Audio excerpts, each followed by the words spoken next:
Bonjour à tous, aujourd'hui on se retrouve pour une nouvelle vidéo et aujourd'hui on va faire des configs de bureautique. Je vous en propose 3. On va faire une config un petit peu entrée de gamme mais qui va quand même vous permettre de pousser un petit peu la bête. Après on va faire du milieu de gamme plus classé haut de gamme. Celle-là elle va vraiment tenir dans le temps, elle va vous permettre de faire des trucs vraiment costauds. On finira avec une config qui sera vraiment bonne pour tout et je pense notamment à ceux qui font de la modélisation 3D. Ça devrait suivre très largement. Je vous propose qu'on commence tout de suite après l'intro. C'est parti.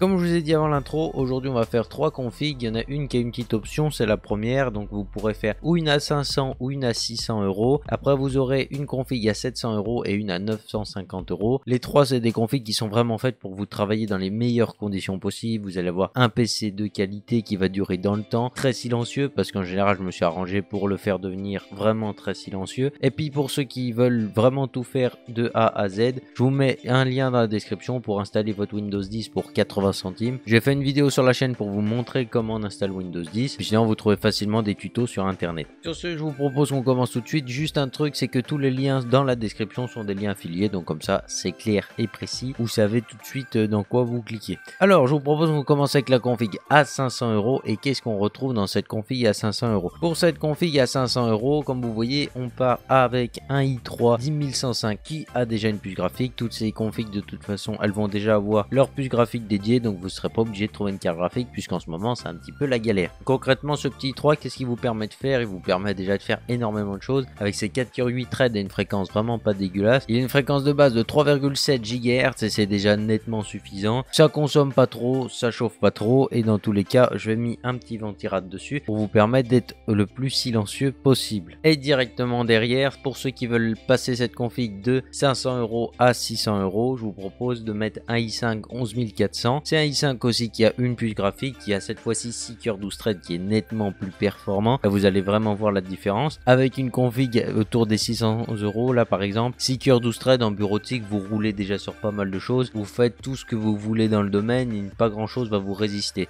Tout ce qui va être tableur, tout ça c'est vraiment très simple. Voilà, ce sera vraiment pour ceux qui veulent mettre un peu plus de budget et partir sur de la qualité un petit peu mieux. Dans tous les cas, tout le reste de la config va suivre très largement. Voilà, c'est également possible d'acheter un i3 et de partir sur un i5 après. Si vous prenez celui-là par exemple, ce serait bien. Pour épauler tout ça, je vous propose de mettre une MSI B560M Pro VDH qui est une carte mère, comme vous avez deviné dans le nom pour ceux qui connaissent, micro ATX. Donc elle est un peu plus petite mais elle offre déjà nettement pas mal de choses pour vous offrir un PC qui va durer. Elle a des VRM plutôt costauds, une bonne capacité d'évolutivité. On peut mettre 4 barrettes de RAM dessus, on peut mettre des disques durs M.2, on a pas mal de ports à l'arrière sans pour autant être absurde et puis on a quand même pas mal de ports sur la carte mère qui va vous permettre de faire pas mal de choses dessus. Pour refroidir notre processeur, je vous ai mis un Deepcool Gamma GTE. Alors la petite faculté de ce water cooling, c'est qu'il est RGB. Vous n'êtes pas obligé de brancher les LED pour ceux qui veulent pas que ça fasse un petit peu boîte de nuit dedans. Pour ceux qui veulent que ce soit sobre, je suis parti sur des configs plutôt sobres. Donc là, si vous voulez vraiment être au calme, ou vous éteignez les LED, ou vous débranchez carrément pas les LED et puis c'est mieux. Et ça suffira largement à refroidir toute votre config, que ce soit le i5 ou le i3. Vous aurez pas mal de silence et beaucoup plus de performance qu'avec la crêpe qu'Intel vous donne. Ça, il n'y aura pas de souci à se faire là-dessus.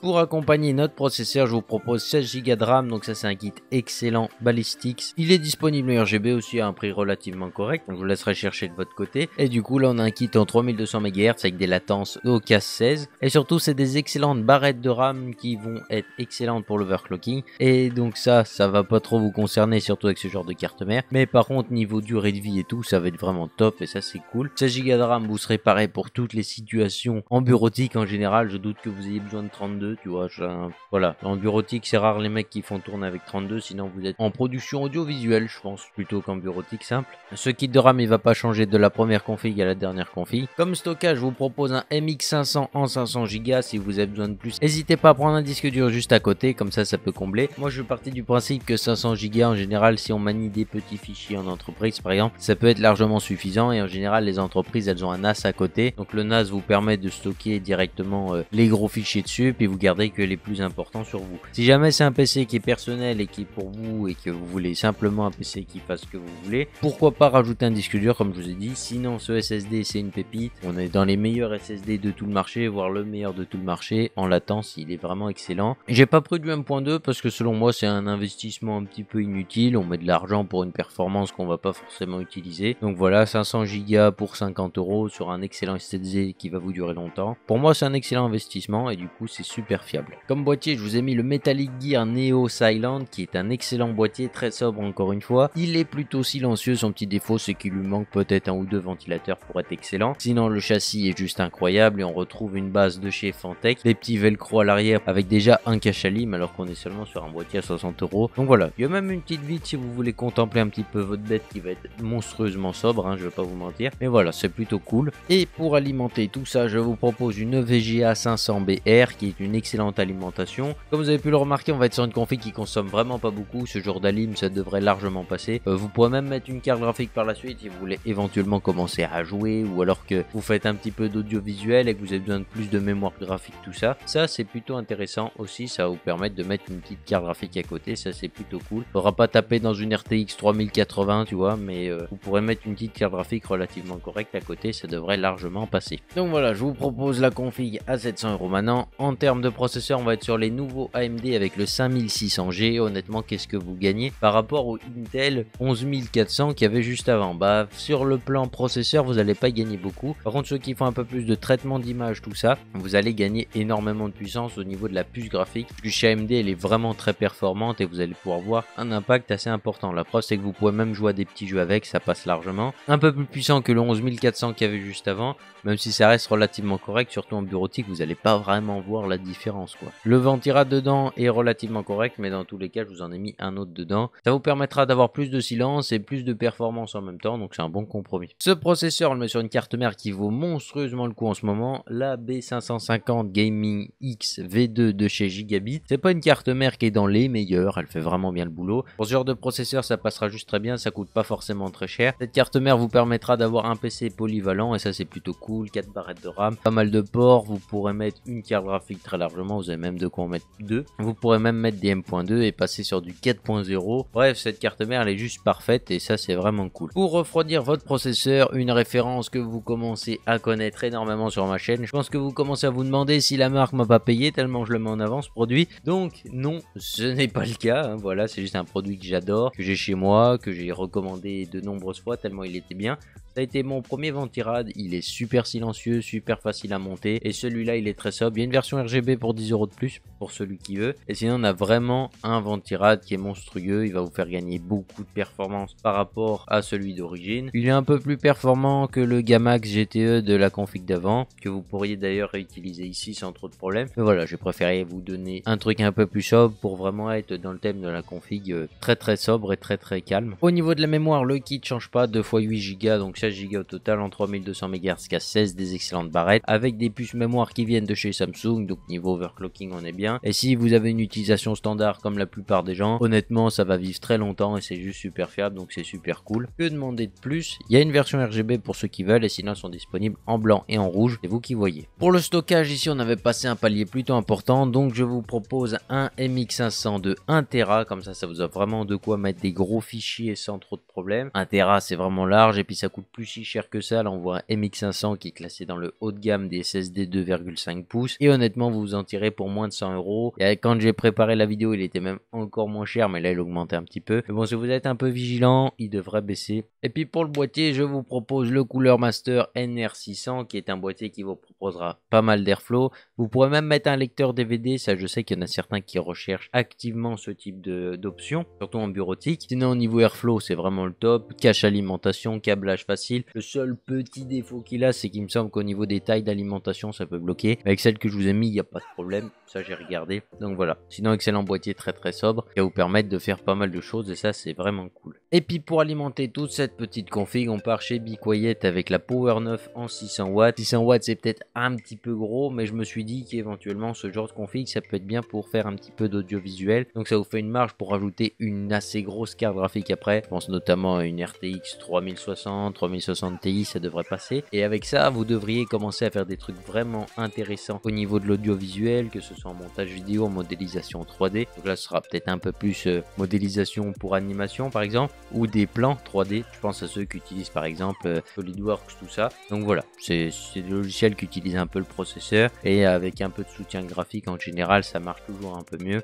Et maintenant, c'est la config qui envoie du lourd, du très très lourd. Cette config, elle est vraiment faite pour ceux qui veulent beaucoup plus pour leur PC. C'est pas ceux qui vont juste aller sur internet et faire des tableurs. Enfin, en général, ça va pas être tellement ça. Vous allez pas y gagner grand chose à acheter ce genre de config par rapport à déjà celle d'avant. Et même par rapport à 600 €, je suis pas sûr qu'il y ait un gain énorme pour la plupart des utilisations classiques de bureautique. Par contre, si vous faites vraiment de la bureautique avancée et que vous savez que vos logiciels consomment un maximum de puissance processeur, un Ryzen 7 5700G qui est juste énorme, hein. On va avoir 8 cœurs 16 threads qui va être vraiment monumental ici, avec une puce graphique encore une fois très performante qui va vous permettre de commencer à faire des petits jeux, même si on n'est pas là pour faire ça. Ça va par contre apporter un énorme soutien au niveau des tâches graphiques, comme ça vous n'aurez pas trop de problèmes là-dessus. Et puis voilà, c'est juste un très bon processeur. Il coûte un petit peu cher je trouve, mais ça reste plutôt cool qu'AMD déjà fasse des processeurs avec puce graphique, hein. Avant ils en faisaient pas, donc on va pas trop se plaindre non plus, hein. Pour refroidir ce monstre, je vous conseille un excellent Noctua NH-U12S Pro Max ici, voilà, pour être vraiment très sobre. Sinon vous avez le NH-U12S classique qui va être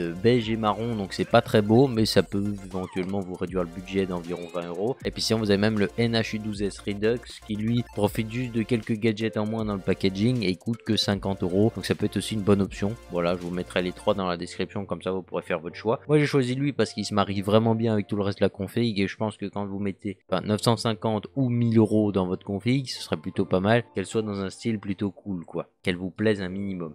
Au niveau de la carte mère, je vous offre la fiabilité la plus totale avec une carte mère qui coûte relativement pas trop cher en ce moment. On est ici sur la MSI B550 Gaming Plus, que vous connaissez certainement, qui est une excellente carte mère. Elle a un peu de LED.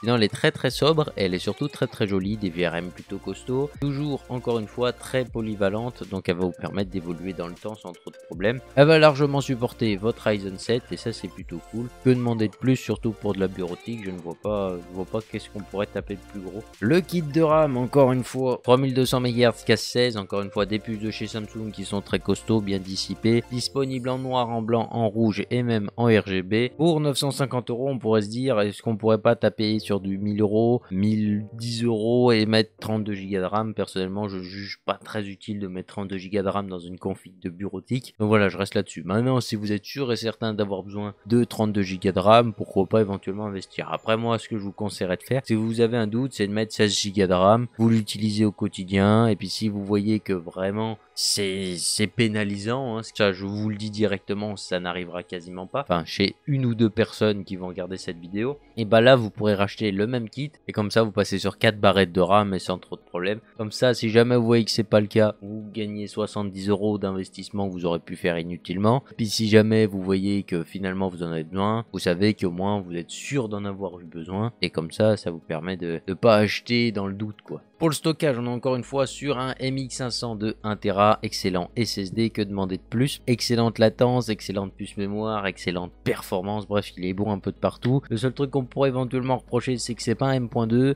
et que du coup il est pas autant performant que des NVMe. Comme je vous ai déjà dit au début, c'est pas forcément un investissement utile, sauf si vous maniez des fichiers vraiment énormes, et auquel cas je vous conseille un Samsung 980 qui est relativement peu cher, que je vous mettrai dans la description aussi. Et sinon ce MX500 il va être juste incroyable et vous aurez besoin de rien de plus dans la vie. Si jamais vous avez besoin de plus, vous pourrez venir râler dans les commentaires et vous dire ah, c'est lamentable, tu nous as conseillé un SSD qui est lent comme pas possible. Et si c'est le cas, je vous ai conseillé le meilleur SSD 2,5 pouces, donc c'est juste qu'il fallait taper dans un NVMe au lieu de taper là-dedans. Au niveau du boîtier, je vous propose un excellent boîtier. Alors au niveau Airflow, c'est pas forcément le meilleur, par contre il est isolé phonétiquement. C'est un excellent boîtier qui vous propose même un lecteur de carte SD sur le plafond, et ça c'est plutôt cool, hein, parce que ceux qui font de l'audiovisuel, qui se baladent avec leur appareil photo, ils font plein de photos, plein de vidéos, tout ça, ils ont juste enquillé leur carte SD sans acheter un hub, et c'est juste top. Sinon ce boîtier il est vraiment bien, il vous offre pas mal de capacités d'intégration. Le câblage va être un petit peu facile, par contre sur le niveau de la carcasse on va retrouver un petit peu le même défaut que le NR600 juste avant. Le NR600 il avait le défaut de pas prendre en charge les trop grosses alimentations. Donc là avec les petites ça devrait largement y aller. Et voilà, si un jour vous changez, vous voulez mettre une Corsair 1600 watts 80 plus titanium, si vous vous tapez la déterre d'acheter ça parce que vous en avez besoin, bah ça va pas passer forcément dans votre boîtier quoi. Et au niveau de l'alimentation, je vous propose une Seasonic Core GC 650 80 plus Gold. Alors là ça va vous permettre de mettre vraiment des cartes graphiques plutôt balèzes par la suite si jamais vous en avez besoin. Et si jamais vous avez jamais eu besoin de mettre une carte graphique, cette alim elle va vous durer tellement longtemps dans le temps que ça devrait passer. Donc voilà, c'est vraiment pour rendre votre config un maximum polyvalent. Et pour ceux qui font du graphisme, tout ça comme j'arrête pas de le dire, vous pourrez mettre une grosse carte. Puis tous ceux qui veulent transformer leur PC de bureautique en PC gamer par la suite, vous pourrez mettre une carte graphique sans trop réfléchir, vous savez que c'est large. Comme ça, c'est nickel.